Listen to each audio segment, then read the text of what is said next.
I'm Michelle, a modest office worker at a medium-sized company. I met my husband Kyler through work 2 years ago, and we hit it off right away. We started dating without knowing much about each other, but we had a good time.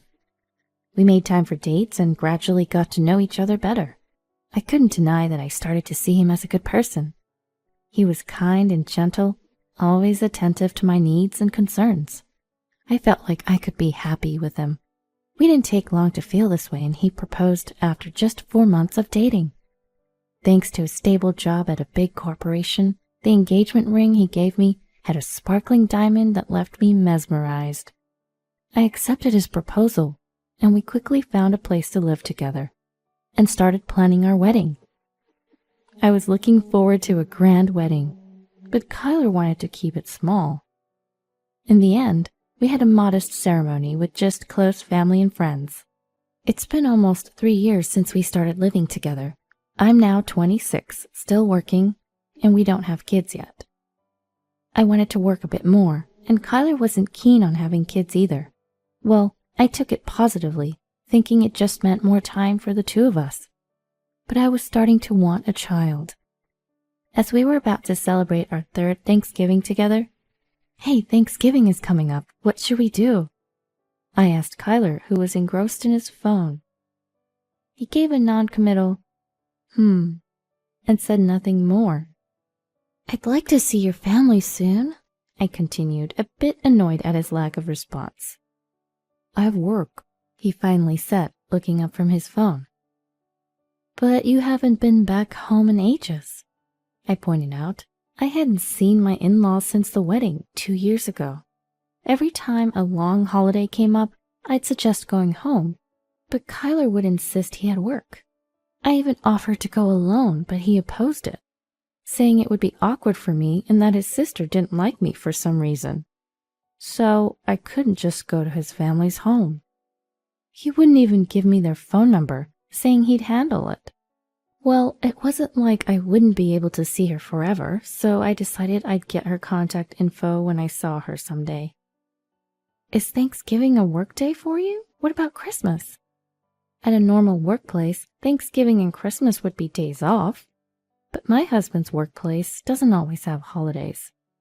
Although Saturdays and Sundays are technically days off for him, we haven't had many dates since getting married due to his entertainment dinners and sudden business trips. "Not sure about Christmas," he replied, going back to his phone. And so I decided to spend Thanksgiving and Christmas at my parents' home. I met up with my friend Diana, who asked me something troubling. "What do you think about men cheating?" Diana wasn't married yet, but it seemed like something was up with her boyfriend. She asked me in a rather displeased manner. "Cheating? What? Did something happen?" "He's always on his phone. He even brings his phone when he showers. Isn't that weird?" That made me think. Kyler was always on his phone at home too. Even when he'd go take showers, he'd bring it along like a pet. I didn't really care, as it had been the case since we got married. But when I heard Diana's story, I was taken aback. "Is that suspicious?" "Of course. He's got his passcode set too. I would want to see, but I'm hesitant to." I couldn't say anything, as I was in the same situation. In fact, I started to worry that Kyler might be cheating too. I couldn't relax at my parents' home after that, and thought about going home early, but Kyler wouldn't be there anyway. So I stayed at my parents' home, feeling uneasy, and returned home as planned. "Hey, Kyler, what are you always doing on your phone?" I asked him as soon as I got home. He was on his phone again, but looked a bit flustered at my question, and put his phone in his pocket. "I get a lot of work-related messages. I'm leading a major project, and I can't afford to be away from my phone." I always thought my husband would never lie to me, but lately, something just didn't feel right. He kept saying he was busy with work, but I couldn't help but question everything he did and said. The faint scent that lingered around him was one red flag. He usually got home late, around 11 p.m., and often said he was entertaining clients or working overtime. Yet every so often I catch a sweet smell coming off his suit, like a woman's perfume. I don't wear perfume myself, so I'm not an expert, but it smelled like something a younger woman would wear. As I took his suit jacket to hang it up, there it was again, a sweet scent. I could confront him right there, but I didn't have any concrete evidence. Afraid of making him dislike me, I suppressed the growing doubts and worries in my mind. But then an opportunity came along. He forgot his phone on the dining table while showering. As I sipped my homemade herbal tea, I glanced at his phone. It'd be easy to look now, but if he found out, he could lose trust in me. I was torn. I wanted to clear my suspicions, but if he really was cheating, I may not recover from the shock. Various thoughts flooded my mind as I looked at that phone. Suddenly, it buzzed with a notification. Startled, I took a peek. It was just a message alert, but the content wasn't displayed. I couldn't see the content because he set it so it doesn't show up. I reached for his phone, making sure he had not come out of the shower yet. I held my breath as I moved my fingers to open the phone, but it was locked. Of course. Everybody locked their phone. I was annoyed, but also relieved, as I went to put the phone back. Then it buzzed again, this time an incoming call. The screen read, Gabriella. Who was Gabriella? I didn't recognize the name, but I knew I could still answer it even though it was locked. I naturally slid my finger across the screen and put the phone to my ear.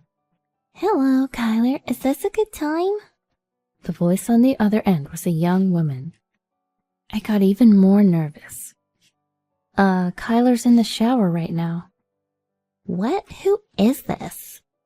I told her he couldn't talk, and her voice changed. It got lower and colder. I'm his wife. This is not good. She hung up after saying just that. What did not good mean? I put the phone back on the table. It was clear.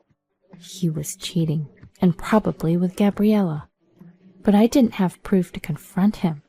I looked at his phone on the table, pondering. What did this mean for me? More importantly, what's the right thing to do? Should I get angry? Should I cry? Should I pretend I don't know? No, pretending is off the table now. I did answer the phone after all. Oh, there it is. Lost in thought, I didn't notice him come out of the shower. I caught my husband reaching for his phone and looked at him. Was he checking something or typing a message? It was hard to say. Gabriella called.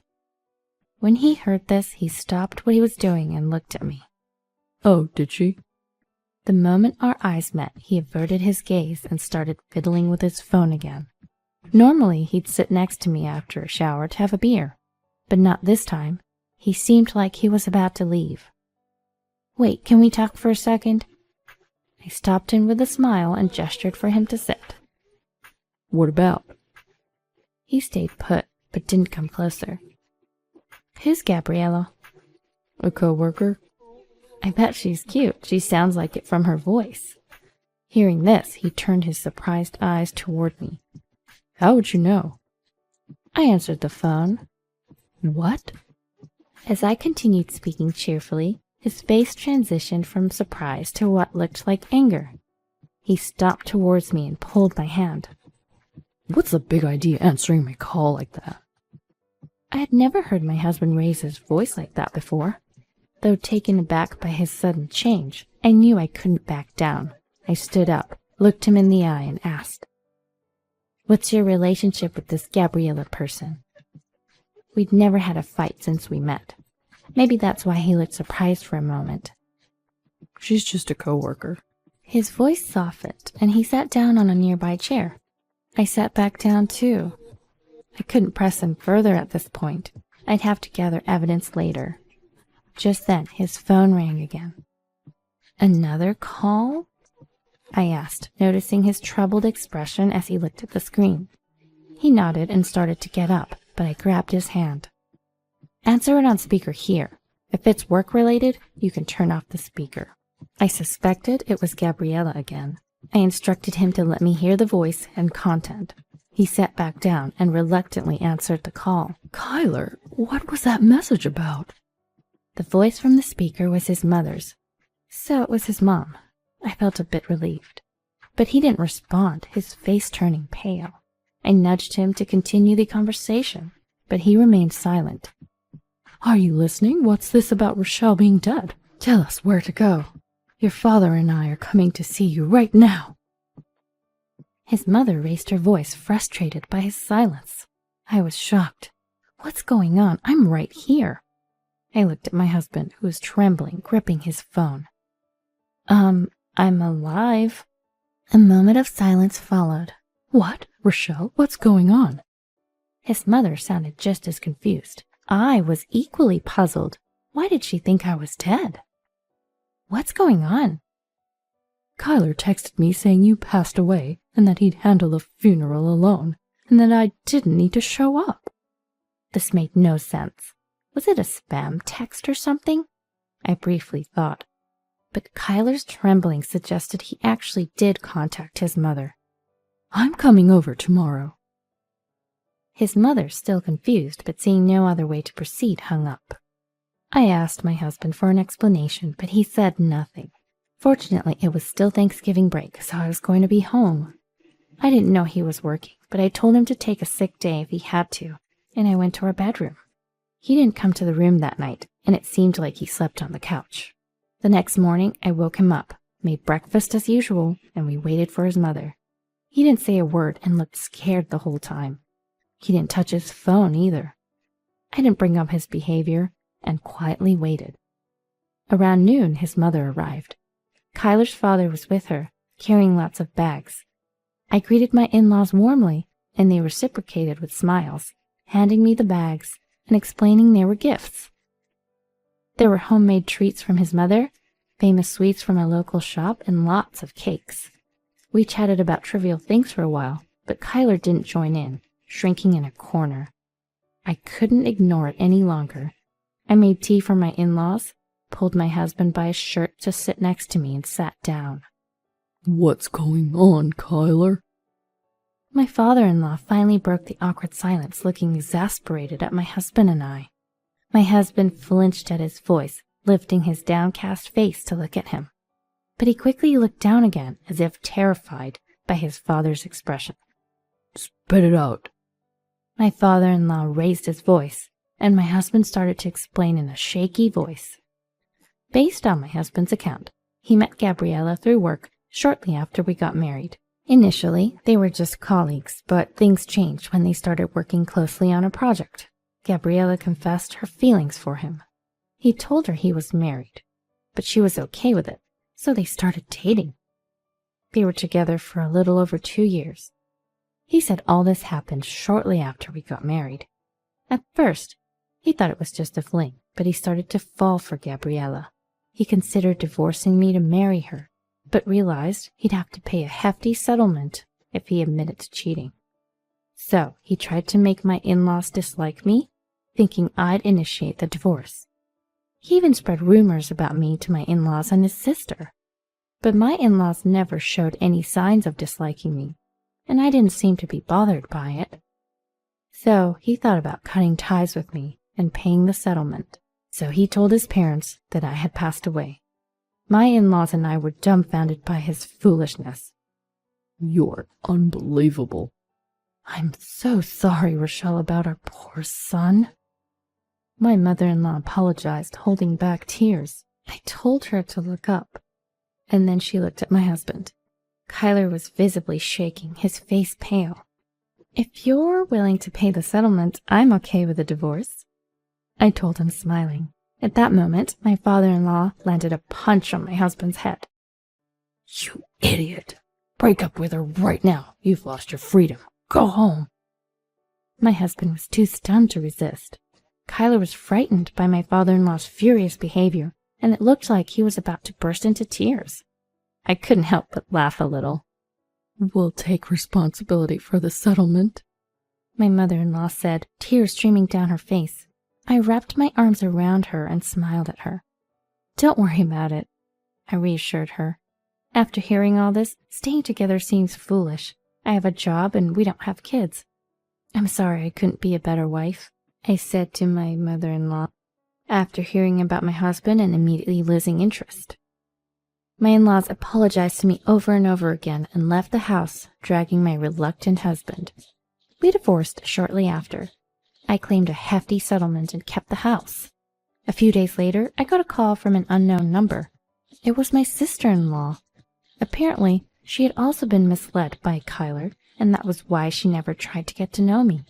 It turned out both my sister-in-law and I had no hard feelings about each other ever, and she wanted to reach out to me. She wanted to be friends, even though we were no longer sisters by marriage. She said she wanted to meet up. So I agreed to meet with her and ended the call. A few days later, I saw my sister-in-law for the first time since the wedding. We both were happy to catch up, and we quickly became comfortable with each other after chatting and hanging out. From that day on, we stayed in touch and became good friends. She even filled me in on my ex-husband's situation. Apparently, Gabriella had no intention of marrying him. She was just using him for financial support. When I found out, she started making plans to cut ties with him. And apparently she dumped him pretty quickly. He had to quit his job when he moved back in with his parents. And now Kyler's doing manual labor, which he despises, under his father's strict supervision. Hearing all this lifted my spirits. My sister-in-law was probably worried about me, even as she shared this with a smile. I laughed along and told her not to worry, as they planned to keep him under even stricter training. I've learned to be more cautious in choosing a life partner after going through a divorce. I told my sister-in-law that it's all good now, as this experience has led to a positive outcome.